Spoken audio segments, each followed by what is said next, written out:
So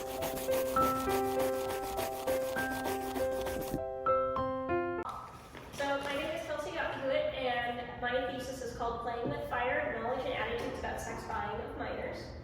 And there's supposed to be a QR code up in the upper left corner, but for whatever reason it fails to populate every time I run this slide. So I'm going to give you a little bit of background on why I think studying sex buyers is important, even though it's a really unsavory topic that people like to stay far, far away from.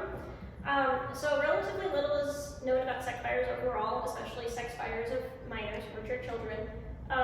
For the purposes of this presentation, we're using sex buyers to describe the men and women who purchase sex in person or online. You might have heard the term Johns before, but that's fallen kind of out of fashion because over time we've learned that sex buyers can be both men and women, and not just men. In the United States, purchasing sex from a minor is always illegal, no matter if they consented or not, because technically they can't consent. Thus, all sex buyers of minors are considered traffickers. Per the National Human Trafficking Hotline in the United States, 28% of human trafficking victims in 2021 were minors. I looked for more updated statistics, but this was the most recent statistics that they had for those. Out of sex trafficking situations in 2021, they identified 2,078 minors out of 4,621 total sex trafficking situations, which is much closer to 50%, which is way higher than the 28% quoted in the initial statistics specifically about sex trafficking of minors. So as you can see, it's way more of a problem in the United States than anyone really thinks it is, or that anyone believes it is. It's not just a problem in developing countries or countries outside of the United States.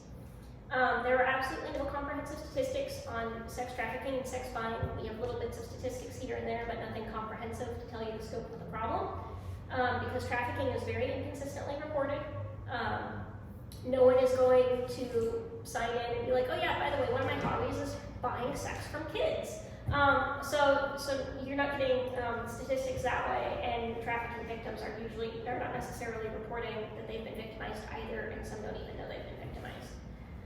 Additionally, there are cultural differences in who is considered a victim of trafficking. Some cultures still believe in arranged marriages of minors, so to them it wouldn't be considered trafficking, but per US law that would be.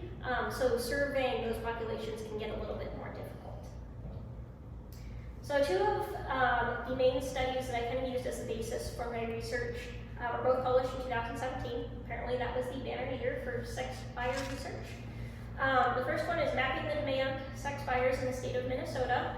And that paper just found out that sex buyers that specifically seek out minors are willing to pay more, willing to travel further, willing to work harder to obtain access to a minor, and tend to request more violent and degrading acts when they have obtained access to a minor.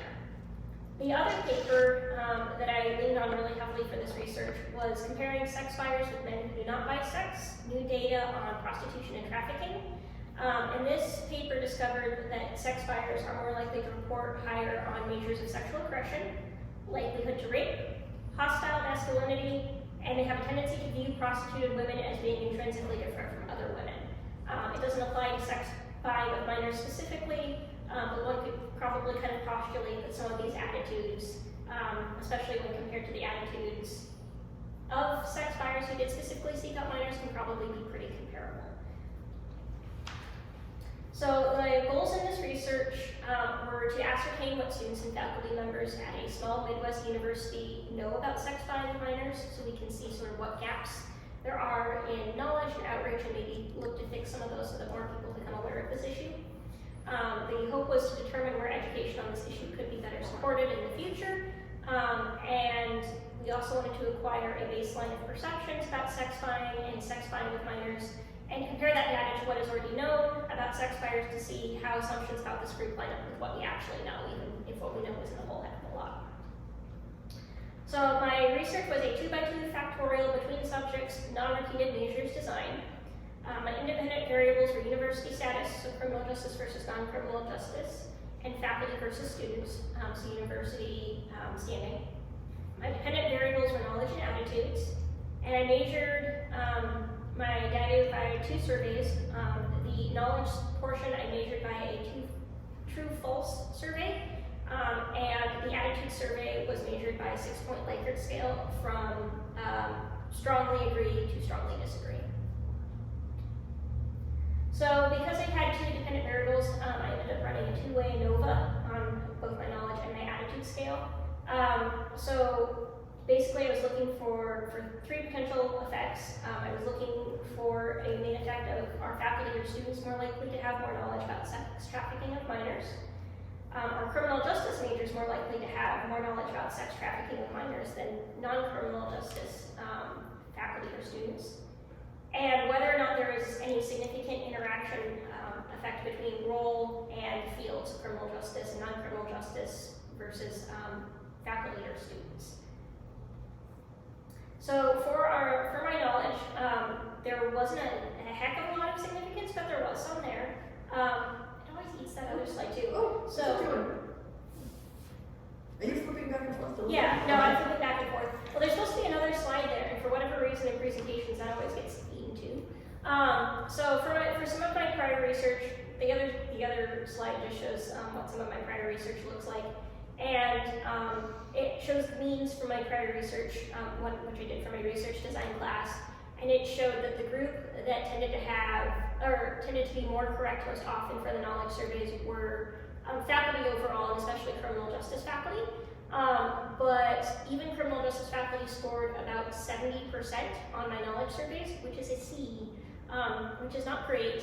It's not an indictment that the faculty here suck or anything like that. It just kind of goes to show that even people that are really educated in the field don't know a whole heck of a lot about this, and so I think kind of speaks to the importance of getting more information out there, because it's probably not a good sign when people in the field, through no fault of their own, don't know that something is as much of an issue as it is. And then my knowledge survey or my attitude survey sort of showed similar things. It weirdly showed that non-criminal justice students had stronger attitudes than the other groups, which I thought was kind of interesting. But we end up, we'll go into that later, and we'll kind of see that when we ran different statistics on it, that ended up not being all that significant. So when I did a 2-way ANOVA on my knowledge, it sort of showed that there was the only significance in who knew more about sex crime with minors was university status. So faculty, whether it be criminal justice or non-criminal justice, know more about sex crime with minors and information about sex trafficking than students across the board. Which makes sense, since they tend to have higher levels of education and are probably more likely to have come across some knowledge or consume some knowledge about that, whereas students are probably not looking for information on sex buyers of minors and sex trafficking of children for reading for funsies. So that makes sense, but there was no significance in university major, so it didn't matter whether you were criminal justice or non-criminal justice. Faculty still had, there was still no significance in knowledge there, and there was no interaction between status and major. So my 2-way ANOVA to analyze attitude is the same, so I'm not going to go through and read the same thing again. You're still comparing university status and university major and seeing whether or not there's an interaction effect. It's weird. So as for our attitude analysis, there was no significance. We have no significance here. It turned out it didn't matter what you were studying or what your university status was. There was no significance with attitudes whatsoever. So most of our attitudes are pretty similar across the board, in that people think sex buying with minors is bad, which is good. This is a good thing. But it didn't really matter whether or not you had more knowledge of it. At this point, as far as when we ran an ANOVA, it was still all insignificant. And because I hate myself, and I like to suffer, I ended up playing some convex alpha, which took a very long time and I think some years off my life. But what it allowed me to do was categorize my questions into categories, which was something I'd been trying to do qualitatively and not very effectively.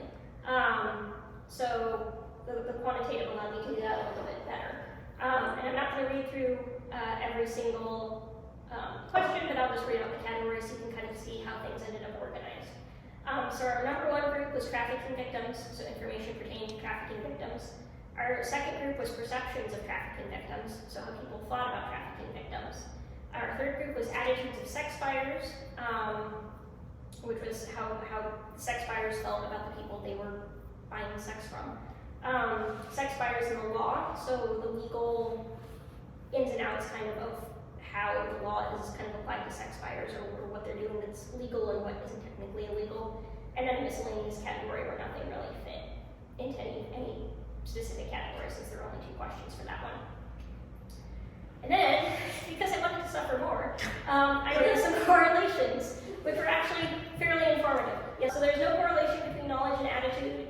We found that people that are more likely to have knowledge about trafficking victims tend to have correlation with knowledge about attitudes of sex buyers. So if you were paying attention to our previous group, that would be subcategories 1 and 3. So if you're more likely to know more about one subcategory, you're more likely to know more about the third subcategory. And then there was another one where attitudes of sex buyers was there was a correlation of attitudes of sex buyers, and I think it was status. I don't know why it didn't pop up on this slide.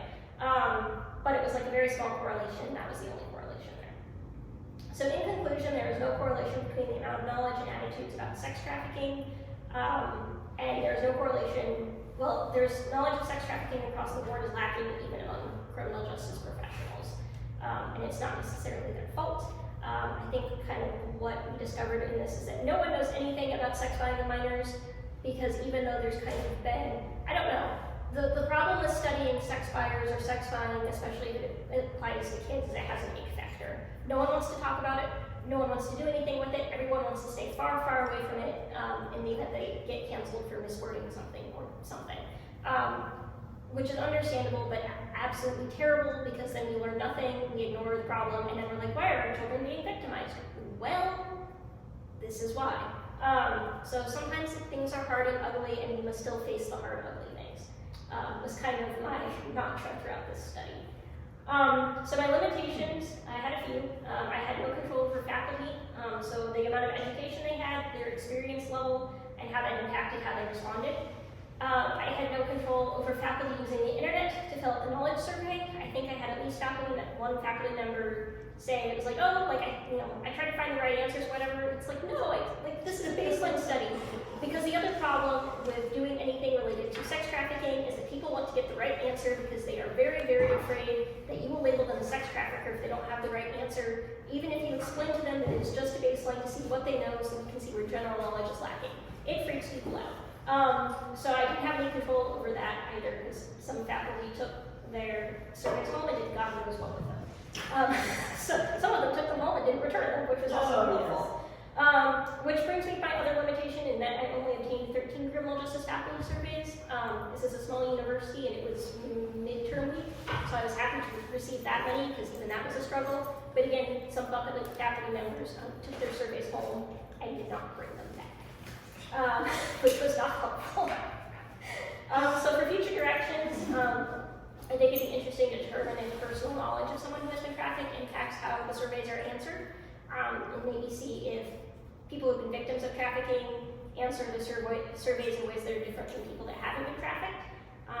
It's not in this slide for some reason, but I think the most important thing to do in the future is just keep researching sex buyers, even if it's a small amount of knowledge, even if it's something like this, where you don't end up with any significance. I think every little bit of information is important to putting together the whole puzzle.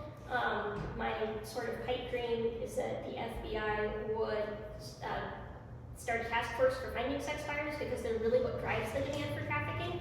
They have one for rescuing trafficking victims, and they have one for persecuting traffickers, which are both very good things. But the sex buyers are the ones driving the demand, and they get ignored a lot of the time. And I think if we start focusing more on that, not only will we learn more, but that might help sort of curb the demand a little bit more. Those are my references.